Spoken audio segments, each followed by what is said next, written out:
Marami na tayong naririnig na kwento tungkol sa teacher's camp sa Baguio. Pero, paano kung ikaw mismo ang makaranas? Paano kung ang mga kwentong akala mo chismis lang ay mangyayari mismo sa'yo? Ito ang kwento ng isang trainee na minsang nanatili sa teacher's camp at hindi na muling nakalimutan ang kanyang nakita. Bago natin ipagpatuloy ang kwento, mag-like at subscribe. Unang gabi namin sa teacher's camp, excited ang lahat. Ang lugar, parang ordinaryong training center lang. Malaki at luma pero tahimik.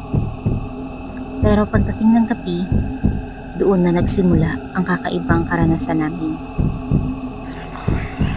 Alas 10 ng gabi, nakahiga na ang lahat.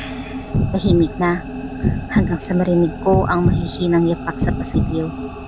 Akala ko, isa sa mga kasama ko na ang nag-CR. Pero nang silipin ko ang pinto, may babaeng nakaputing bestida, nakatayo sa gitna ng pasilyo. Nakatingin lang, napaatras ako. Pagkurap ko, wala na siya.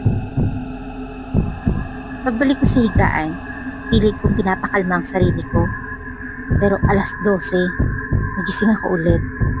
May narinig akong mga batang nagtatawanan.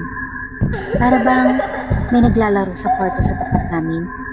Ang linaw ng mga tunog, kaluskos ng tsinelas, halakhakan, kalubog ng sahig. Dahan-dahan akong lumapit at binuksan ang pinto. Pero pagtingin ko, madilim ang buong kwarto. Wala ni isa mang tao.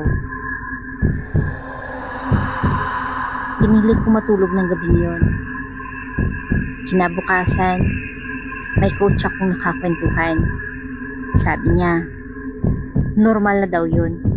Dahil minsan, habang nagbabantay siya sa covered court, may narinig siyang bola na nagbabounce. Sunod-sunod, parang may nagpa-practice ng basketball. Pero nang silipin nila, buong court ay walang tao at nakapatay lahat ng ilaw.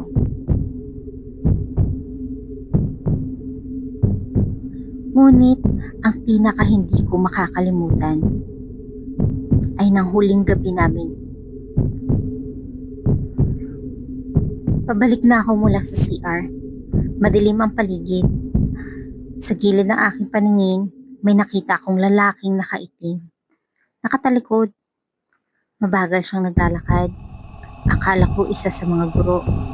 Pero nang dumaan siya sa ilalim ng pose ng ilaw, doon ko nakita